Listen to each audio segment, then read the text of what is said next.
thank you very much for coming today. It's nice to see such a good crowd, and it's nice to see so many students here. So thank you all for being here. The Matsui Center and the Institute of Governmental Studies seek to engage Cal students in public life and public issues and public service, both through internships, through public events, and by bringing distinguished visitors to campus to talk about these issues. And obviously our program today is a perfect example of that. I do want to take a moment to thank our co-sponsors for tonight's program, the Women in Public Policy program, the Women in Public Policy organization at the Goldman School of Public Policy here on campus, as well as the Bolt Hall Women's Association and the Cal Berkeley Democrats. I also want to thank my colleague Camille Couet, who first invited Senator Davis to come to campus and who really did all of the real work in setting up this event over the last few months. A few quick logistical announcements. We are recording this for future broadcast on C-SPAN, so I want to make the required announcement. Please turn off your cell phones or silence them or do something so they don't go off in the middle of the program. We are distributing index cards. I believe you also, some of you picked them up on the way in. They will also be brought around here momentarily. If you'd like to ask a question of Senator Davis later, please write it on the index card. We will bring those up to the moderator, and during the question period, those questions will be asked of the senator. We know that you have a lot to say, but if you write a speech, we're not going to read it. So please try to keep your question brief, and remember that usually a question ends with a question mark. So short, brief questions would be appreciated. I also want to mention that Senator Davis's book is for sale just outside the auditorium. Hopefully you saw that as you came in, and after the program, she'll be signing copies. So if you don't have a book yet, I hope that you'll get one on your way out, and she will be happy to sign them. Two brief introductions, and then we'll get started. Today's program will be moderated by Professor Laura Cray, who is the Warren E. and Carol Speaker Chair in Leadership at the Haas School of Business. Professor Cray has been on the Berkeley faculty since 2002. She also was a research fellow at the Women in Public Policy program at Harvard's Kennedy School in 2012 to 13. She's the founder and faculty director of the Center for Executive Education here at UC Berkeley's Women's Executive Leadership Program, and she researches women's leadership experiences. So she is, needless to say, an ideal person to speak with Senator Davis today. And our main speaker today, who will begin by talking, and then she'll have a period of time to talk with Professor Cray. She really doesn't need much of an introduction. I know from talking to many of you as you came in that you are as excited as we are that she is here today. Senator Wendy Davis is an attorney, a graduate of Harvard Law School. In 1999, she was elected to the Fort Worth City Council. In 2008, she was elected to the Texas State Senate. In 2013, she gained particular national attention for a filibuster that was worthy of Jimmy Stewart in Mr. Smith Goes to Washington, I think. And last fall, she was the Democratic nominee for governor of Texas. We are delighted to have her here. Please join me in welcoming Senator Wendy Davis.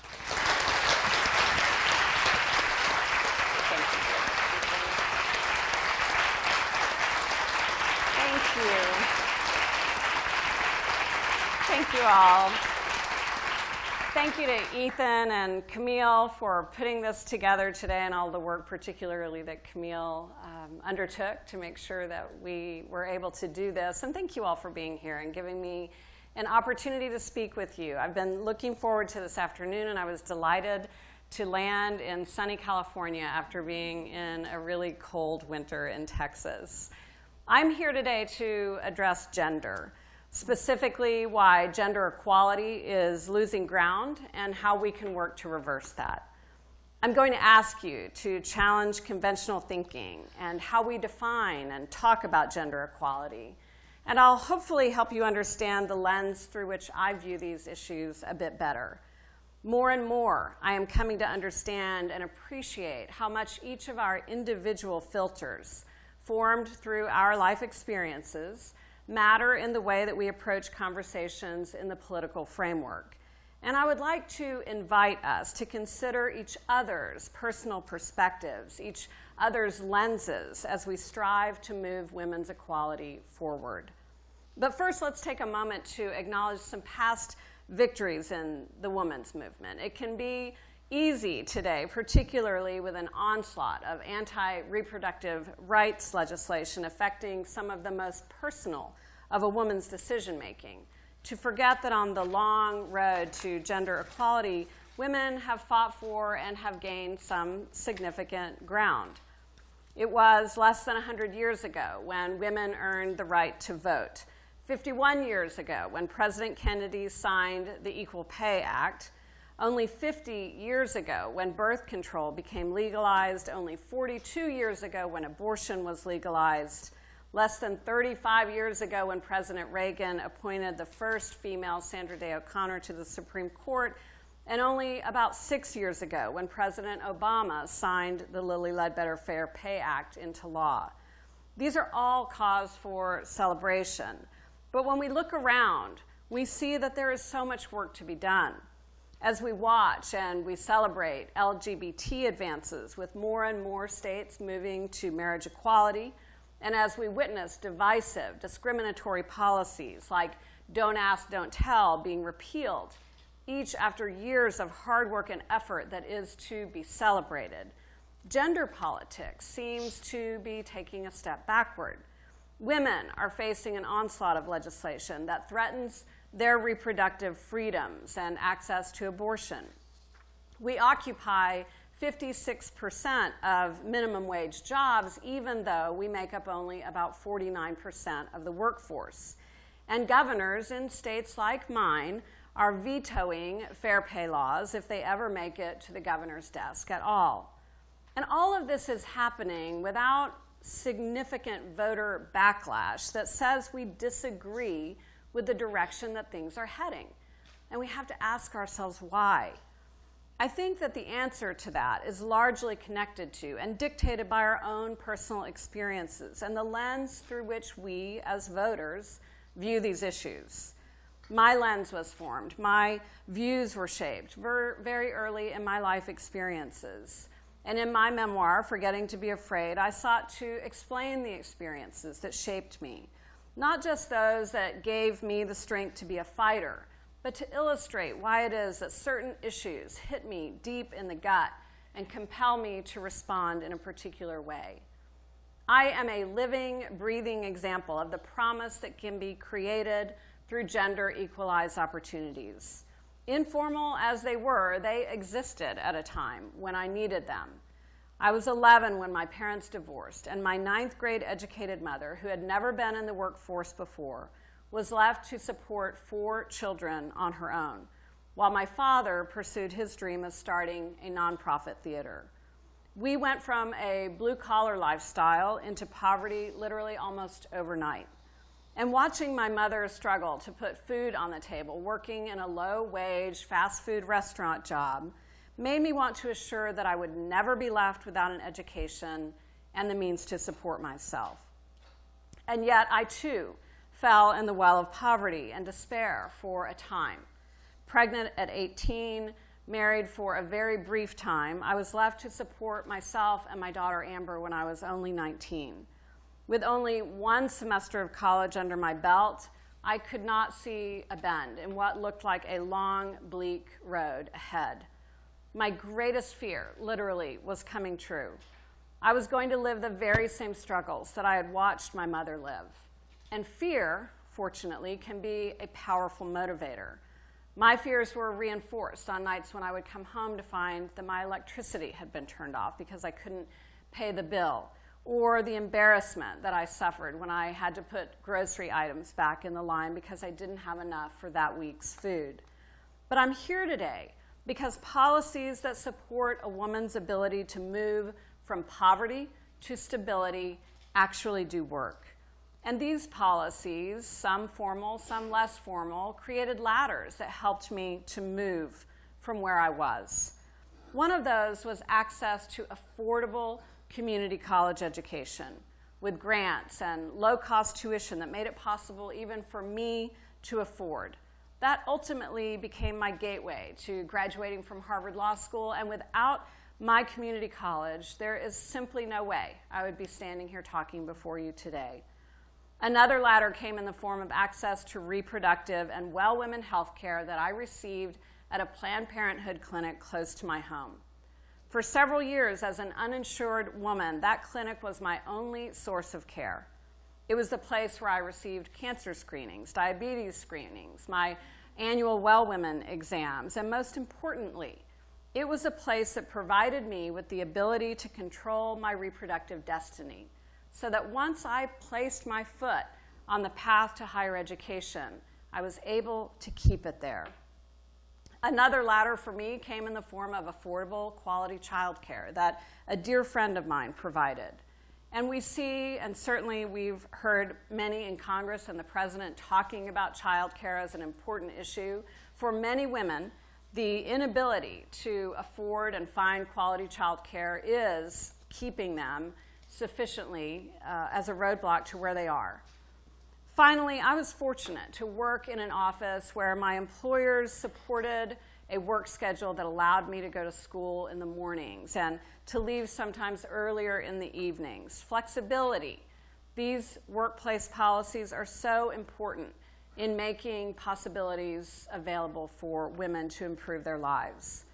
Those years were a tremendous struggle, and they were filled with fear. But I am grateful for the motivation that that fear provided, and so very grateful for the lens that that struggle provided me and through which I now view the world. There are so many women today who cannot tell the story that I have the blessed ability to stand before you and tell, because those ladders, those policies simply are not there for them. Affordable college tuition, reproductive health care, affordable quality child care, flexible work hours. These things are not there as they once were for me. Policies to support these ladders, though there's a great deal of talk about them and effort in moving them forward, are still unfortunately virtually non-existent. And instead, we find ourselves fighting old fights and, in many instances, losing ground. Why is this happening? Quite simply because support for an agenda that includes these policies has eroded.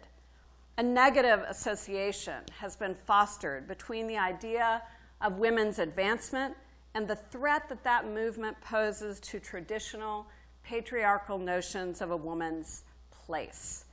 Playing upon these negative associations, women's reproductive rights and other issues important to women's equality have been hijacked by politicians who are using those issues as a wedge, whistling to those who will respond favorably to the perceived threats that they hope to engender.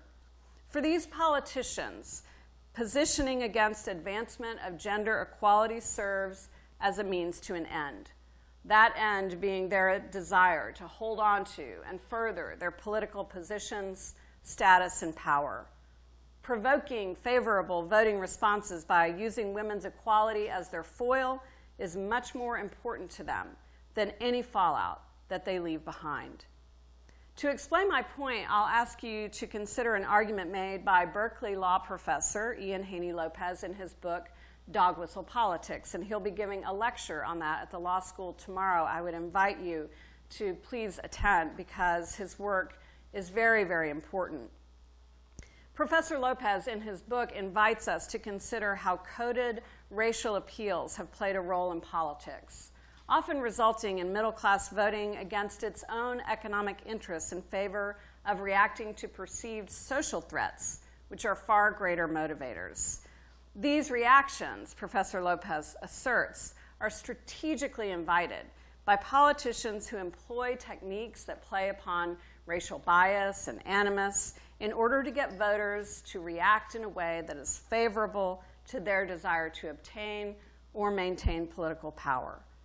To demonstrate his point, Professor Lopez traces accounts of presidential candidates using racial dog whistling to elicit voter support. Candidates like George Wallace, who was ridiculed as an unrepentant redneck when he was outspoken in verbalizing support for policies defending segregation and extolling the proud Anglo-Saxon Southland. Voters didn't respond well to his de facto racism. To vote for a candidate with such blatant racial appeal would have been to admit their own racial biases and fears. But Wallace learned that if he were more subtle with his message, he could mobilize race-based voting without ever mentioning race at all.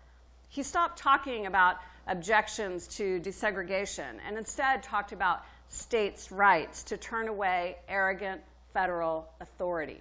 Does that sound familiar? When we think about the conversation about the Affordable Care Act and about immigration, today we hear those same whistles. Wallace's softened language gave permission to those who opposed racial integration the ability to exercise racially motivated electoral responses without having to admit to others or even to themselves their racial biases or fears. Goldwater, too, talked of his support for states' rights and freedom of association. Nixon, employing the politically infamous Southern strategy to motivate votes in the South, dog-whistled by talking about forced busing. Reagan, describing the young buck in the grocery store line, buying sirloin steak with his food stamps while you were buying hamburger meat with your hard-earned paycheck, or his talk of welfare queens.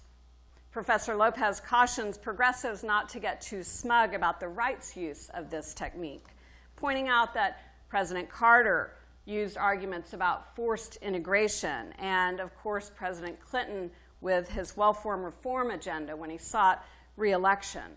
Each of these strategic use of dog whistles, an appeal to white voters whose racial biases, conscious or unconscious, are being played.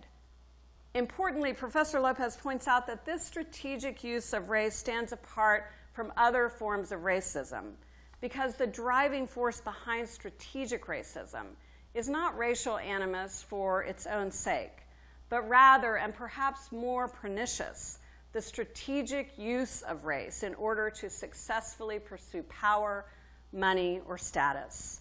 I saw this in my own gubernatorial race last year, when my opponent played upon fears regarding an invasion of illegal immigrants into Texas, openly calling for militarization of Texas border communities through support of a National Guard presence there, in spite of the fact that these communities are notably safe, with El Paso having been named for the 4th year in a row the safest large city in the country. Married to a Latina, Greg Abbott would hardly fit the typical definition of someone with racial animus toward Latinos, yet he understood how to dog whistle in a way that would appeal to voters' perceived threats of a Latino invasion in order to gain their votes. This use of dog whistling is not limited to provoking and playing upon perceived threats based on race. This technique is also successfully employed to provoke votes based on gender biases and fears. So let's discuss the use of gender in that regard. Perhaps given the sexualized nature in which women candidates and women's issues are framed, wolf whistling rather than dog whistling might be a more apt way to describe the tactic. Some of that wolf whistling occurs in fairly blatant ways.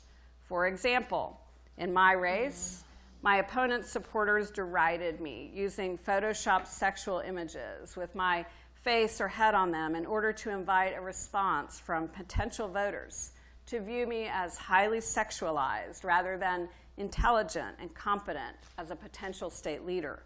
There were also questions raised about my bona fides as a mother, with suggestions that I abandoned my children when I went to law school. In so doing, attention was diverted from my achievement. I was no longer to be applauded for graduating law school with honors while also juggling the responsibilities of caring for my young family.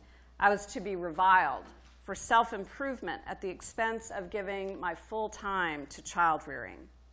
And there were the abortion Barbie postings in social media and abortion Barbie posters around LA when I attended a fundraiser there, showing my head atop a Barbie doll, a plastic baby doll in my uterus, and a pair of scissors beside me. These are images and critiques meant to invite voters to believe that I should be viewed not as a potential state leader, but as a highly sexualized woman, and one who was a traitor to traditional roles of women at that. This was strategic, and it was flagrant, And I am not the first female candidate to experience this, and I certainly will not be the last. The ploy works, so why stop? But these flagrant messages are supported by much more subtle ones meant to provoke gender animus. Consider the number of politicians who use abortion as a political boogeyman. Certainly, some of this is meant to elicit a response from voters who are motivated by religious or moral ideals about the sanctity of life and their objection to pro-choice candidates on those terms. But there's something much less obvious, though no less powerful, at play as well. Making abortion a central issue in the political arena also plays upon traditional patriarchal notions of a woman's role in society and invites voters to view abortion as an issue that threatens that role. It is arguably understandable to see how playing on patriarchal sympathies would provoke favorable voting responses from some men. Abortion and other reproductive rights provide women with the autonomy to remain in and rise in the workplace, creating competition for them and threatening their views of what they believe is appropriate for female-male roles. This perspective is one that is deeply rooted, whether consciously or unconsciously, in the notion that women ought to serve in traditional roles: wife, stay-at-home mother, supporter of her hunting and gathering man. But these perceived threats are not limited to those experienced by some men.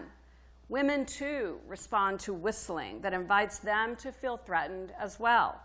Women who fear, whether consciously or unconsciously, that their chosen roles as stay-at-home wives and mothers will be devalued vis-a-vis sexually autonomous women who can exercise the choice to stall or abandon reproductive roles in order to rise in the workplace or in the political arena. This particular message is meant, of course, to invite people to think about what happens in women's roles if they are able to utilize reproductive autonomy.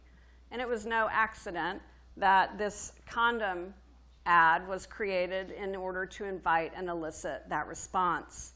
Using images such as these, the conservative movement invites that very response, invoking images of strong families and appropriate gender relations.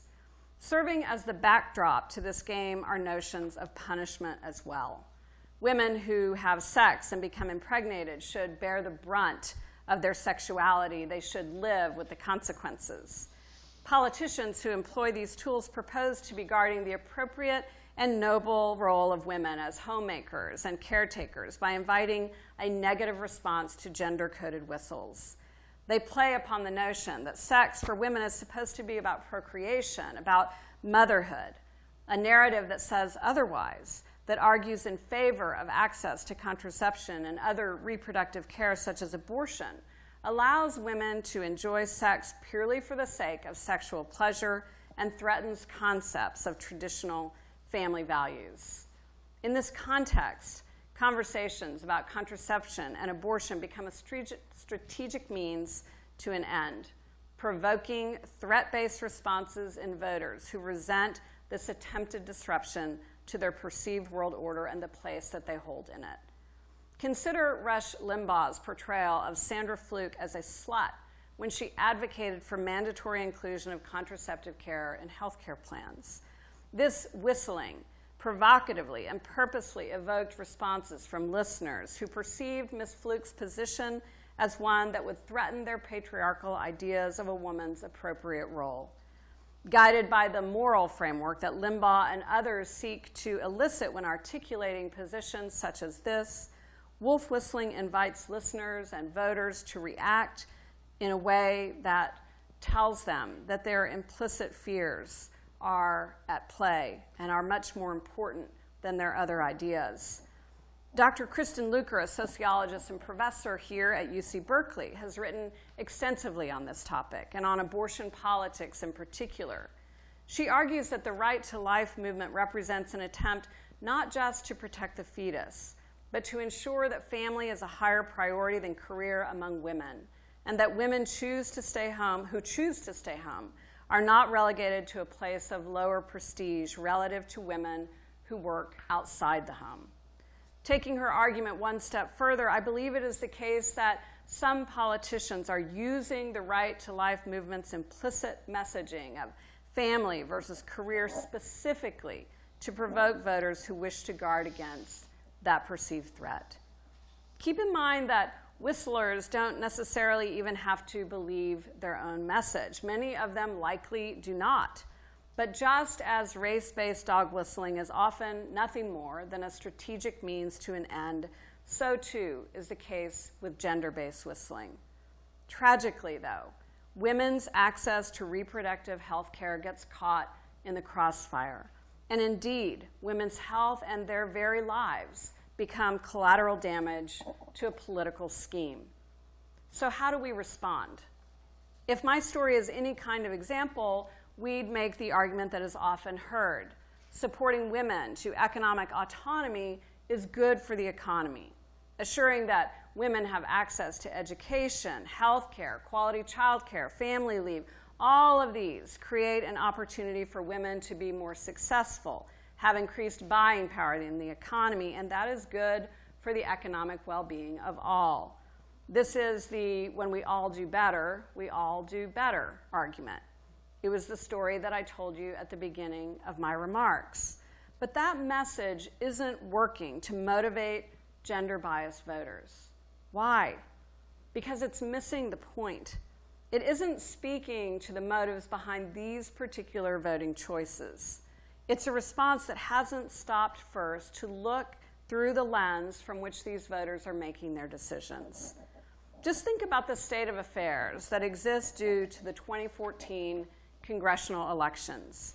We now have a House and Senate comprised of a majority of members who proudly articulate their desire to deregulate big business, to return to a laissez-faire approach that allows major polluters and multi-billion-dollar corporations free rein, and an even greater opportunity to grow their wealth disproportional to those of most of the country's population, leaving the middle class to shoulder more and more of the tax burden. There was a time, post-Depression, when it would have been thought impossible that Americans would vote to slash taxes for the rich, give corporations regulatory control over industry and the financial markets, and to aggressively curtail social services. But American voters are voting for candidates who pledge openly and proudly to do all of these things. And the answer as to why lies sadly in the fact that an appeal has been made to something deeper inside of them. They've allowed fears of societal threats to become their primary motivator at the ballot box. We see this with race. Look no further than the current conversation around immigration. And we see this with gender, with legislation either passing or percolating in almost every state in this country and in Congress to roll back women's reproductive rights, and that employs the use of abortion politics as a messaging means to an end. Legitimate arguments about the fact that paths to citizenship for undocumented workers would be good for the economy, or that empowering women with reproductive autonomy is likewise good for the economy, are not getting us very far, as experience has shown us. Instead, we have to find a way to diffuse the perceived fears that are being manipulated. In the gender arena, we might start by asking ourselves why young women are eschewing the term feminism today, buying into the right-wing message that tells them that standing for the feminist agenda, equal pay, and reproductive rights will require them to check their femininity at the door. Consider the kerfuffle that occurred a couple of months ago when, in an interview with Redbook magazine, 29-year-old Kaylee Cuoco, female lead in the popular show The Big Bang Theory, declined to answer in the affirmative when she was asked whether she is a feminist. "Is it bad if I say no?" she asked. She said that she enjoyed cooking for her husband and that it makes her feel like a housewife, which she said she loved. "It might sound old-fashioned," she said, "but I like the idea of women taking care of their men." Sadly, messaging from the far right has convinced her and so many other young women that feminism is about losing their femininity. What we have to help her and so many other women understand is that fighting for women's equality isn't about telling women how they have to live or that they can't enjoy doing things that are considered traditionally female. It is about having the freedom to choose freely what we want our roles to be. It's about being respected regardless of what those choices look like. It's about the working woman celebrating and respecting her sister who made a choice to stay home and care for her children. It's about the stay-at-home mom cheering on the women who are putting those cracks in the glass ceiling. It's about each of us as women and the men who love us caring enough about each other to silence the noise that attempts to keep us at odds, that relishes in the fact that we feel we have to be at odds with each other in order to feel less threatened in the choice that we have traditionally and individually made. We have to create an inclusive and shared community that sends a message that we are all in this together. We have to work to minimize or do away with perceived threats that flow from the idea of embracing gender equality. We have to fight for an America where all choices made by women are respected and valued. A New York Times Magazine article about me during my gubernatorial race ran under the cover line, "Can Wendy Davis have it all?" Would we ever see this question asked with regard to a male candidate? The better question is asked by Anne Marie Slaughter, who is a professor emerita of politics and international affairs at Princeton. In her TED Talk, she asks, "Can we all have it all?" Presenting the idea that only when men, too, can freely make choices about their role as breadwinner or stay-at-home husbands and fathers will we achieve true gender equality. And she invites us to consider the importance of creating a world in which we equally celebrate either choice that men and women make. True gender equality will come when we take care not to view each other's choices through a pejorative lens. We've got to trade eyeglasses and look through each other's spectacles, working our way to a place free of hostility and fear because we see that we cannot be our best selves without each other's support. And we have to humanize experience in a way that makes them translatable and relatable. I firmly believe that no one, whether they have an R or a D next to their name, wants to see the harmful secondary impacts that have flowed from the war against Planned Parenthood and the closure of women's clinics that it has occasioned. In Texas alone, an estimated 180,000 women lost their access to contraceptive care, not abortion care, and they lost their access to cancer screenings and diabetes screenings, and for most of these women, the only health care that they had ever known. And this happened through a strategic defunding that was aimed at bludgeoning Planned Parenthood. The far right has done the political calculus. They know that making Planned Parenthood the boogeyman gets them votes. We have to talk about the human casualties of this fight, about the women who will quite literally lose their lives because of maneuverings that have placed politics above people. And we cannot refute dog whistles by refusing to identify them for what they are. We have to call them out and challenge them. Otherwise, we leave gender insinuations unchallenged and left to operate in the background to provoke fear-based reactions in voters who respond to those messages. On the very tip top of the Texas Capitol stands a statue. It is not of a cowboy galloping on horseback. It is of a woman, and in her hand she holds a sword lowered. In her left hand she raises a lone star proudly above her. She is called the Goddess of Liberty. Porcelain white, her eyes are large and reflect a steely resolve. Late at night, you can look up at the Goddess of Liberty and see her illuminated high atop the Capitol dome. If you look closely during warm summer months, you can see the nighthawks diving and swirling around her, their small beaks and flat heads taking advantage of the glowing light surrounding her to hunt for flying insects in the night. Through the wind and rain and brutal Texas heat, the goddess of liberty continues to stand. She stands for freedom, wisdom, and justice. She is a symbol of everything that I was fighting for on that day in June of 2013 when I stood for 13 hours. Freedom and justice for women, and the wisdom of lawmakers to stop making women's bodies pawns in their political games. Appropriately and beautifully, it wasn't me that carried that filibuster successfully over the midnight deadline. It was the thousands of people, women and men, who were there, who'd had their own personal experiences that they wanted to share, who had listened as I read the heart-wrenching stories of so many women and their families on the Senate floor that day. There they were, and they were demanding to be heard. And when their voices were artificially silenced through political and parliamentary maneuverings that occurred that day, they rose up against that. Like the goddess of liberty, with that lone star raised above her head, they stood for something, for themselves and for each other, and for women that they have never met nor will ever know. And for at least a moment, they understood and they owned that power.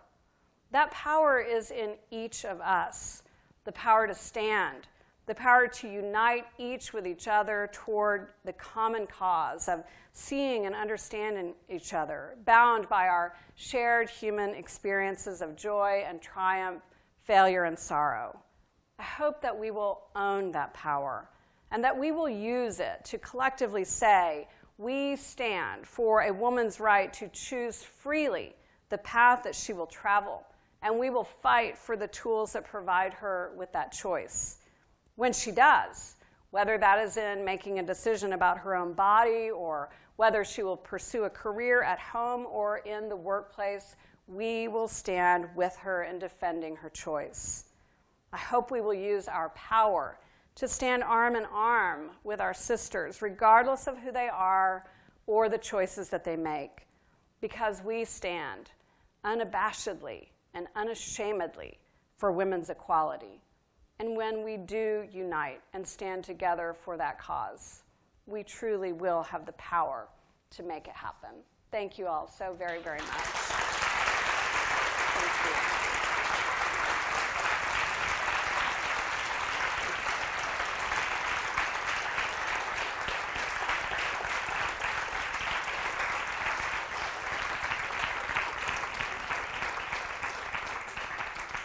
Thank you for that inspiring speech, and we are so grateful to have you here. And I had the pleasure of immersing myself very deeply into your memoir this past week or two. And I wanted, one thing that struck me is just to see Senator Davis today and how poised and self-confident and her strength just comes through. And yet you described growing up as being painfully shy and naturally very modest, which are attributes that we see more often than not in women. And so I'm wondering if you have advice for the audience as to how women who are struggling to find their voice can do so. I found mine, as I said in my remarks, through my own personal experiences. And everything that I fought for in the Texas Senate was really based on those. I was a champion for public education. I had a much lesser known filibuster fighting to prevent $5.5 billion in cuts to our schools in Texas. I fought against payday lending because I understand how people can get caught in a loan that literally can financially ruin them. And of course, I fought for women's reproductive autonomy because of my own experiences and the benefits that I received from that kind of care.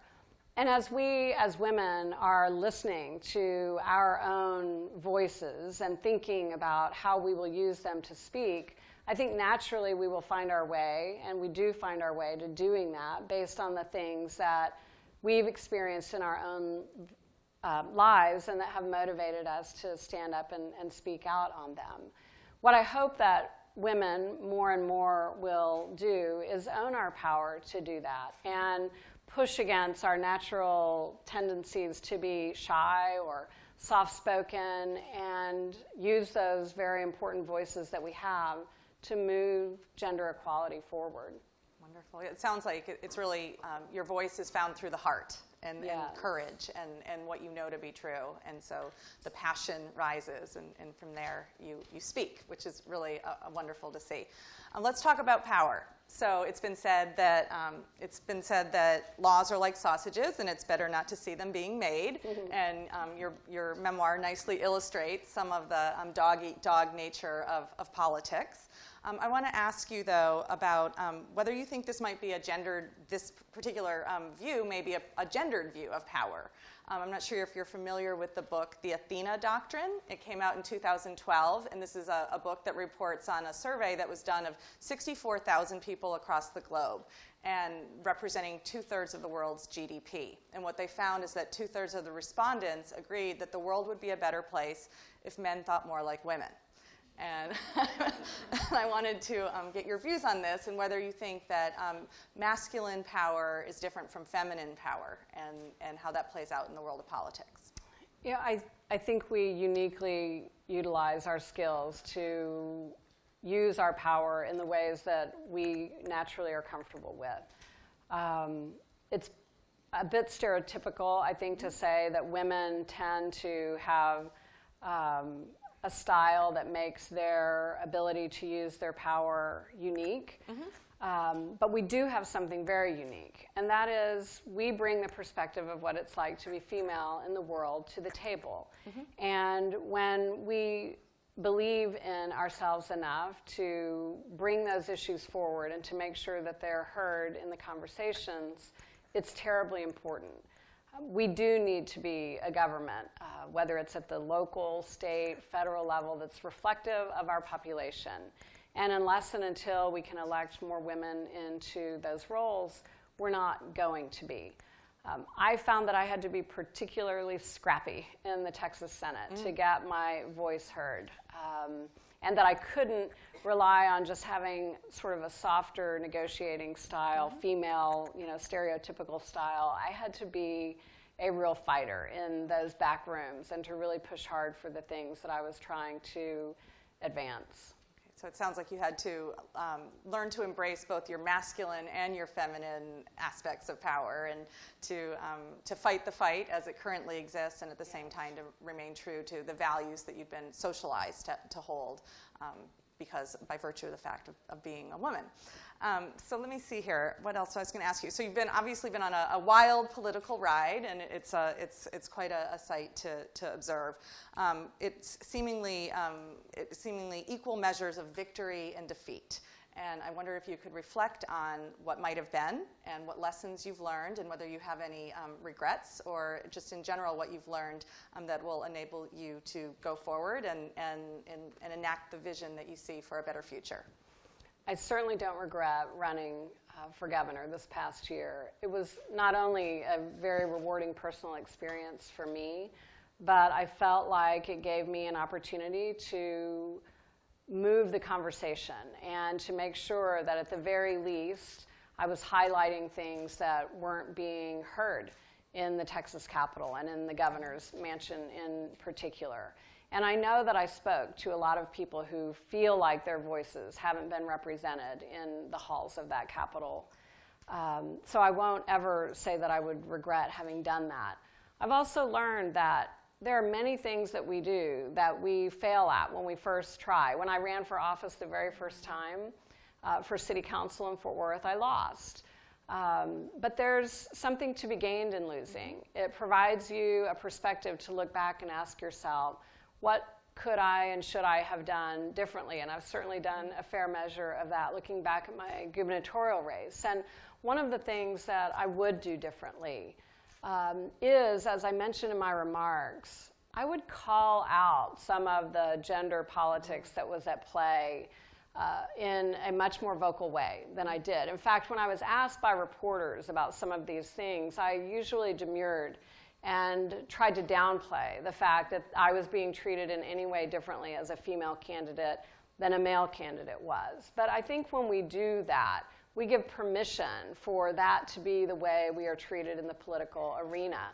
And just as Professor Lopez talks about the fact that when blatant racist appeals are used, voters stand up against those. When they see that that's what's at play, they react in a very unfavorable way to them. I think helping voters see that they're being invited to view women in a way that isn't fairly reflective of who they truly are and their potential as state and local and national leaders, if we make that point known and we bring people present and aware to the messaging that they're receiving and that they may be unconsciously reacting to, I think we can help to really push back against that. And as a woman candidate, I've learned that it is important to call it out when it's happening. Yeah, absolutely. In your book, you describe a parallel between former Texas Governor Ann Richards and yourself in the sense that you both had strong marriages with true partners, yet running for office placed a strain on your marriages that could not be sustained. You stated at its most basic point, referring to your former husband, our relationship had begun and been built upon a power differential, and you were struggling with a need to forge your own way for a while to get to know who you could be separate and apart from him. I'm wondering, referring back to Anne Marie Slaughter, do you think that women can have it all, and if not, what needs to change within the home so that men are more comfortable with women's power? You know, this is, if I could answer this question and solve this issue, I'd be doing the world a great deal of good. It is difficult. Of course, you have two professors on your faculty here, Governor Granholm and her husband, Dan, and they confronted this issue, and they've been very open in talking about it. It can be very difficult as women are working to find their foothold in careers, not only to deal with the way that they're viewed by the outside world and some of the people that they may be working with, but even in their own homes, where their spouses may feel threatened by that. And I know that the tension, the pace, the pressure of running for office and holding office certainly took its toll on my marriage. The same happened for Ann Richards, even though she and her husband had a very respectful and vibrant partnership for many, many years in the political arena, as I did with my husband, my former husband.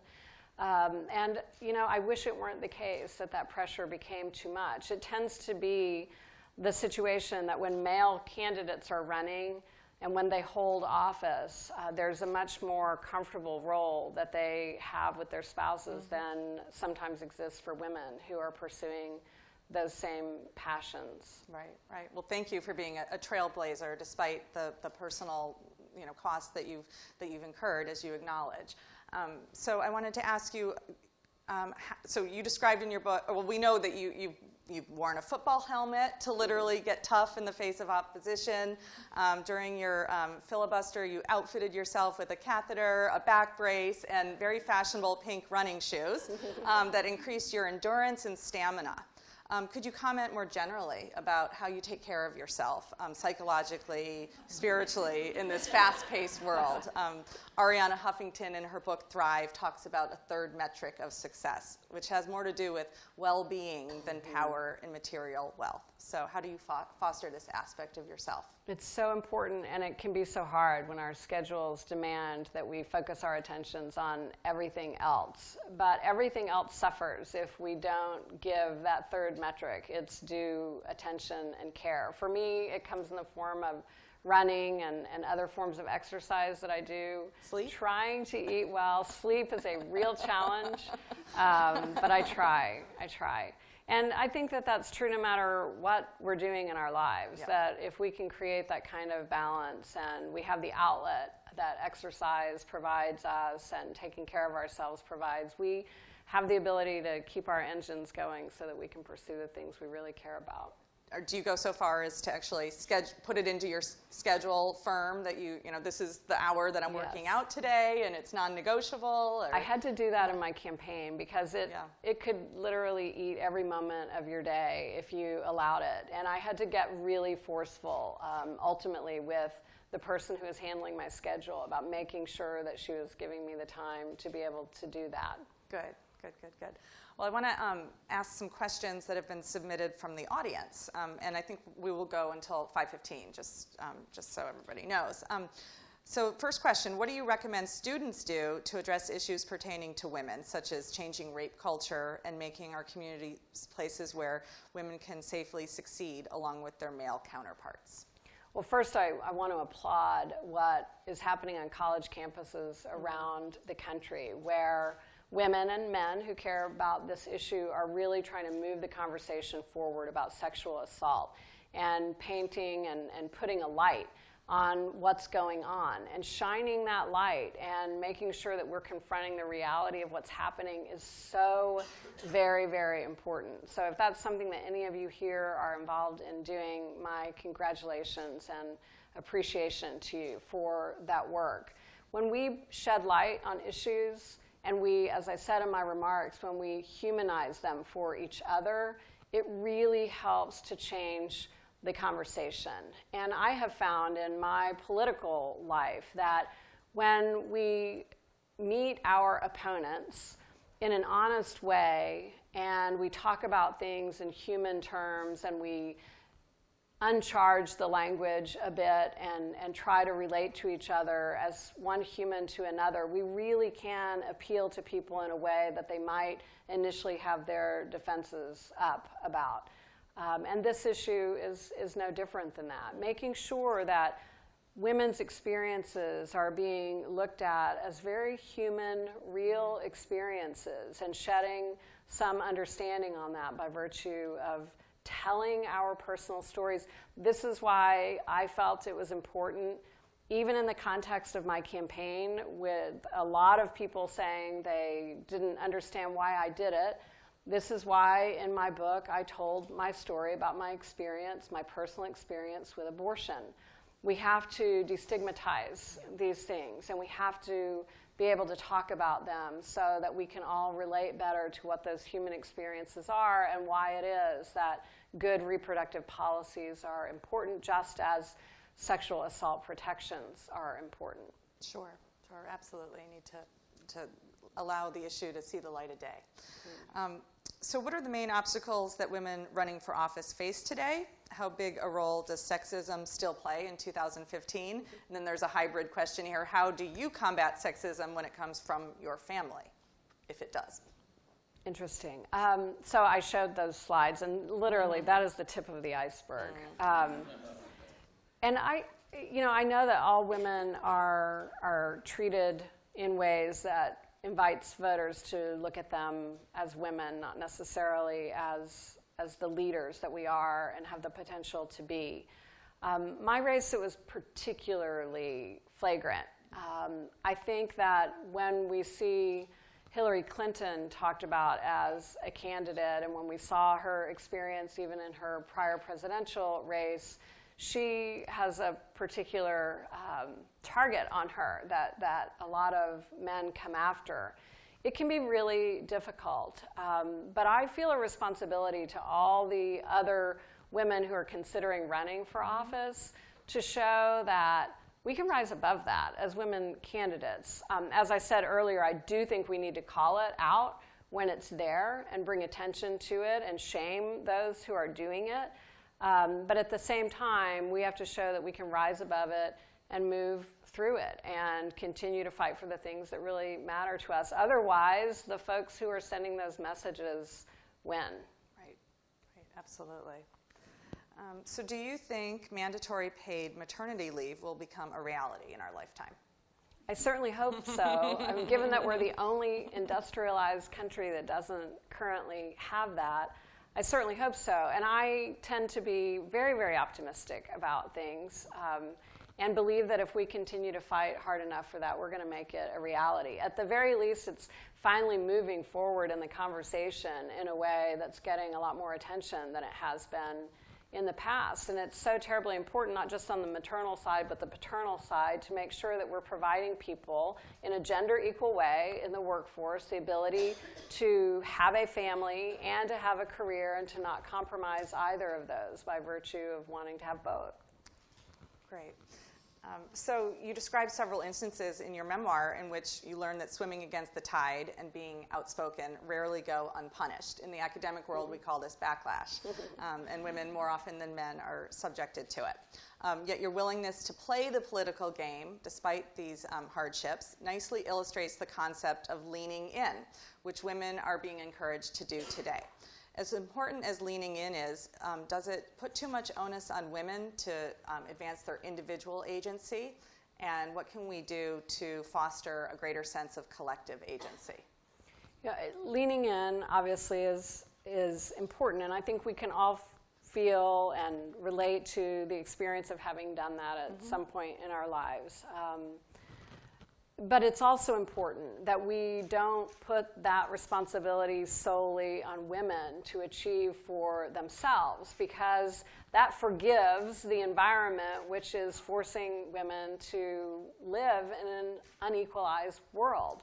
We also have to confront workplace policies and legislative policies that either don't exist or do exist in ways that are harmful to women.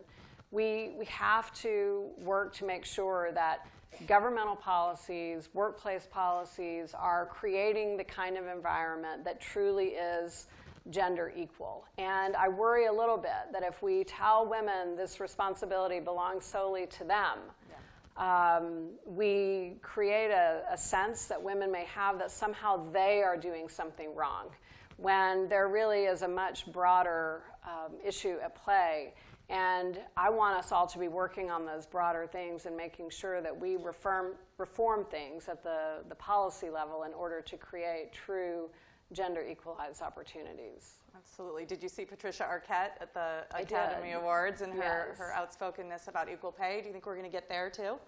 You know, I was very pleased, obviously, as I said in my remarks, that President Obama passed the Lilly Ledbetter Fair Pay Act at the federal level. A lot of people thought that that was job done, sort of like they thought way back when President Kennedy passed the Equal Pay Act way back when, that was job done. But the fact of the matter is, state by state by state, these protections have to be created as well. In my own state, I worked very hard in my last legislative session to get an equal pay bill through the Texas Senate. No easy feat. It's a Republican majority in both the Texas Senate and the Texas House, but we did get it through. And we were so excited to place this bill on Governor Perry's desk. Governor Perry received pressure from companies like Kroger and Macy's who wanted him to veto that bill, and he vetoed that bill in favor of the pressure that he received. This is happening not just in Texas, but elsewhere where these bills aren't even making it, as I said earlier, to the governor's desk. And we've got to make our elected leaders feel that they own the same responsibility to us that they feel they own to people who are potentially mega donors to their campaigns or to their future campaigns. This is why voter apathy is so upsetting to me, because when we don't vote, we do show people like Governor Perry that acting in ways like that will go unaccounted. They're not held to account for it. And I think that we all ought to own our responsibility to make sure we're using our voices in a way that show that we are as powerful as some of these folks that can write the big checks. Right, because ultimately, I mean, politics is powerful, but we also need to change culture, and we need to change the way see these issues from a moral lens, right, and a social justice lens. Yes. And so maybe that'll maybe that's the direction we need to go. So how do you determine your political platform and agenda? Who educates you on the issues you champion? It really comes from in here. And as an elected official, I tried very hard to keep an open door for people to come in and talk about things that mattered to them. My work on testing the backlog of rape kits in Texas came from someone bringing that issue to me and helping to educate me on it. Just a person coming in the door of my Senate office and saying, did you know about this? So never underestimate the power that we each have, whether we decide to run for office and do these things push these policies forward ourselves, or whether we're in our elected officials' offices helping to try to move them. We can't know or have been in the shoes of everyone, but if we're thoughtful as elected leaders, when someone helps us to stand in their shoes, we'll respond in a way that gives voice to that. Wonderful. And who are your role models and heroes and heroines and mentors? Well, certainly Ann Richards, the last female governor and the last Democratic governor in Texas, who experienced certainly her own brand of what it was like to run as a woman in the state of Texas.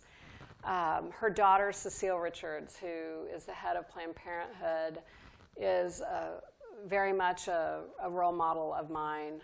She started an entity in Texas, the Texas Freedom Association, or Texas Freedom Network, which stands for civil rights and freedom of expression, and that legacy continues, after she left. So she certainly made her mark on the world, and it certainly showed that she is unflappable in the face of criticism and unflappable in the face of an attempt to undo all of the work, of course, that fine organization is doing. And she's, for me, a great role model of how we conduct ourselves as women, and even in the face of what can be a little bit of a backslide from time to time.